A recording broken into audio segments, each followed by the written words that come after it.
We finally made it to Keukenhof and the tulips! We were supposed to take this trip in April of 2020, but you all know how that turned out. So we are back 2 years later and finally get to see the tulip gardens. So right now it's actually the last weekend that they are open in May. They're only open for like a few weeks during the spring. So some of the stuff has already lost its bloom or been cut or been harvested for the bulbs, but it's still pretty here.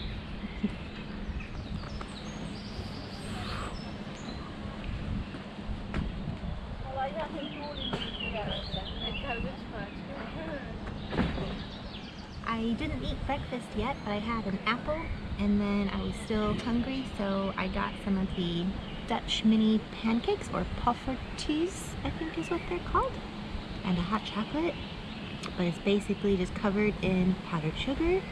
Oh my goodness.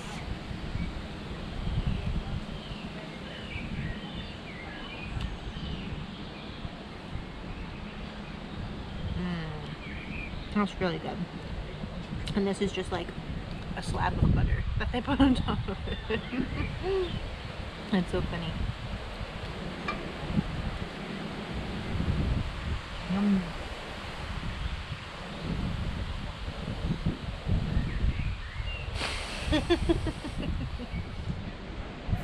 I found a zipline swing and I just had to try it. I found one of these in Austria too when I was hiking, so I think these are super fun. But as you can see, I'm probably too big for it. My butt is practically scraping on the bottom, but that's okay. Oh!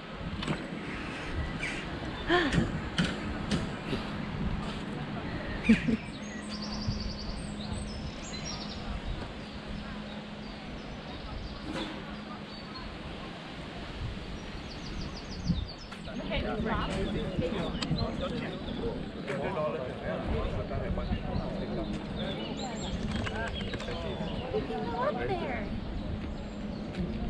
You can go in. Let's go in.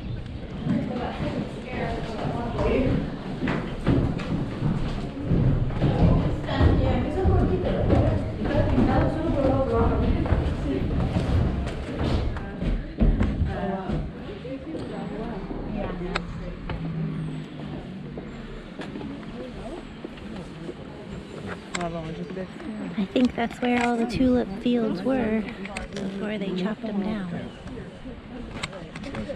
Darn it.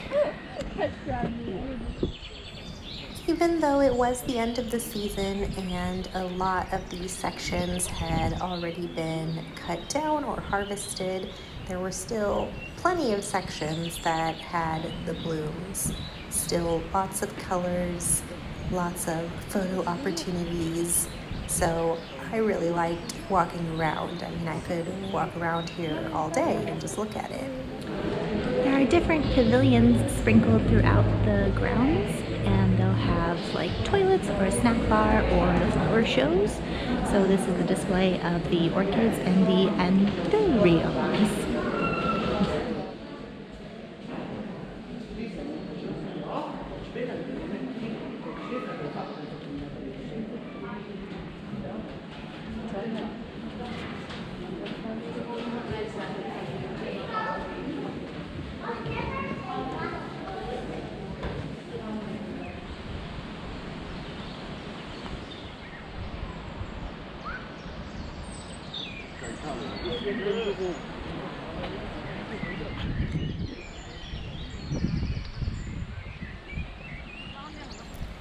Looking at all these flowers definitely works up an appetite, so it's time to get another snack.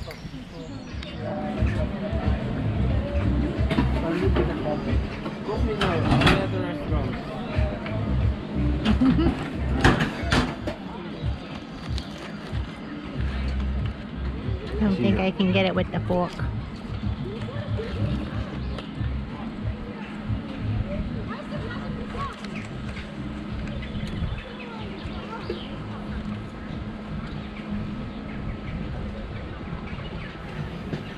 The park has these little stepping stones, great photo opportunities for you Instagrammers out there, but this is what I say to you: I just go and walk myself with my camera and just keep it moving. Life's too short to spend precious moments taking an Instagram photo shoot. So I'll just walk right in front of you and I don't care.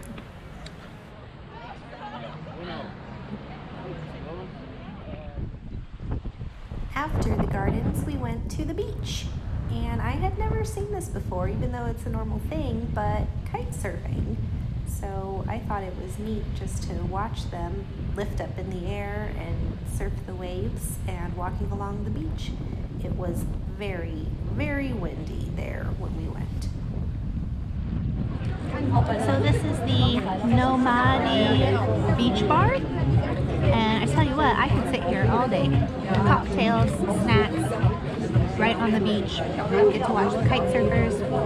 I got the Porn Star Martini cocktail that I've already finished, and then we got some nachos, snack on. Jeremy got a beer, and then look.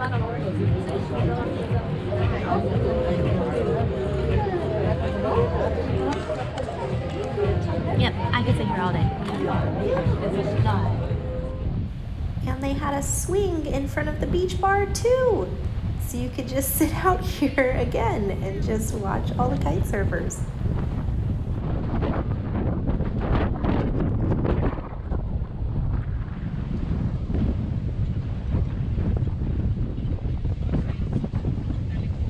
It was crazy how many of them were out there. You just looked down the shoreline and you could just see them forever.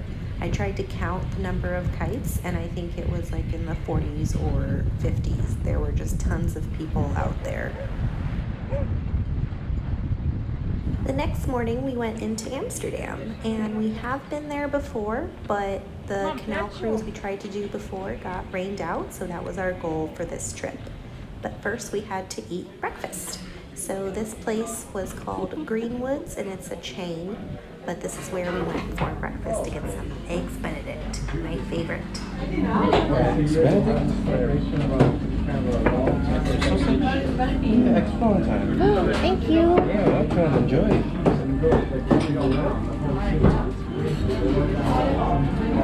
You got sausage. This Amsterdam location does not take reservations, so you have to get there right when it opens. And of course, we got there about 20 minutes after it opened, so all the tables were already full and we had to wait.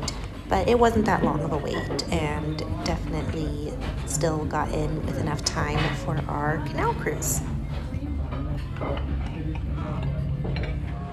So this is the flagship River Canal cruise, and it was just recently ranked #1 on TripAdvisor for the best world travel experience.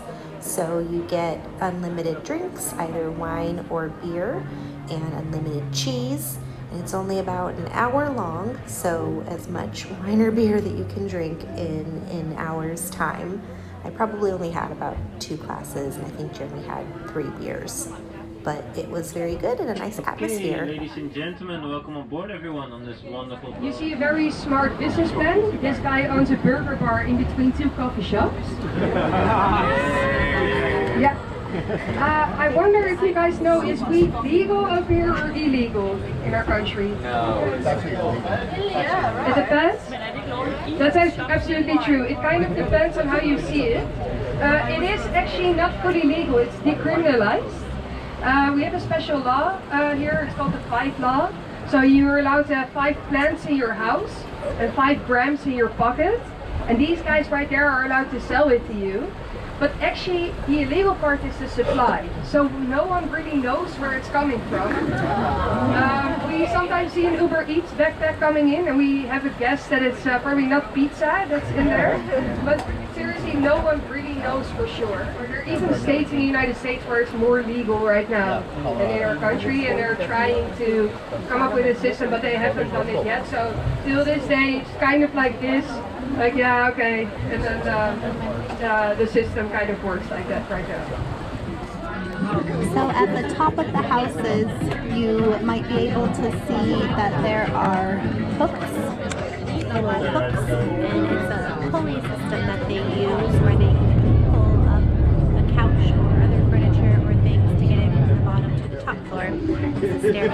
too narrow. You can't take stuff up to the top floor. Right up the top there. On the right hand side, this red and white big boat is called a cargo ship. It's the oldest kind of houseboat. So the BOC company, the Dutch East India Trading Company, used to go around with these boats to import all the spices to the Netherlands. Then guys, always on the right hand side, we're gonna see this very nice houseboat, this blue one called Rajputana. It used to be a very famous Airbnb back in the days. And a lot of famous people have been there, like Snoop Dogg, Eminem, Justin Bieber, because of course they were allowed to smoke weed inside. So they preferred their option instead of the other. And guys, they had also a personal delivery guy for the weed. So maybe. On the left hand side, guys, the oldest houseboat of the city, as you can see, 120 years old, and I think they're gonna pay you to spend one night inside. By the way, guys, there is still a person living inside, and this poor guy unfortunately has to pump out the water every single day. Guys, it's the only houseboat that is allowed to pump out the water in the canal, around 50 liters per day. Very sad story actually. So why they look like this, to be honest, is because Amsterdam is actually built on a swamp, and the thing with a swamp is that you cannot just lay a bunch of bricks on it and build a house on top of it. So what people did back in the day is they put a lot of poles in the ground, very deep. These were wooden poles, and then on top of it they build a house on it. Problem with wood is that it rots and it breaks. So sometimes, a house gets a broken leg and then it sinks on one side. And then they look like that. They can replace it, they can fix the foundation, but once this happens, it will never be straight again. Okay guys, so now we are leaving the Amster River. We are entering another important canal of the city, the Keukenhof, or in English, the Lord's Canal, the Gentleman's Canal. So guys, in this canal we used to have the richest people, of course, and you can notice a lot of differences actually between these houses and the previous houses in the previous canal. Try to check all the differences, guys. What do you see in these canals, in these houses? Straight, yeah?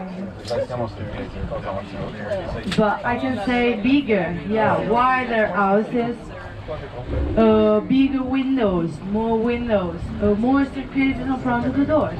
And why, guys? Because back in the days, people had to pay taxes for the width of the house, and for the staircases and for the windows as well. So actually, in the richest canal, of course, we had the richest people, so they could afford all these taxes. And actually, guys, they wanted to pay all these taxes. Back in the days, they didn't have something to show their money. So they used to show their money just paying a lot of taxes. And in the morning, want to go to work, and their car was not there anymore. It was on the bottom of the canal. Yeah. And so at some point, these fences were built. But it was not the people that live in this area that paid for it, or even the government. It was actually the insurance companies that bundled up together to pay for these fences. Yeah, because they were so sick and tired of paying for all these cars that would run into the canals. No, that's as you can, yes. No, yeah, exactly, because there's parallel parking. And that was our 2 days in the Netherlands. So it was our second trip here, and it was great to finally see the tulip fields and to get to do that canal cruise that we didn't get to do before.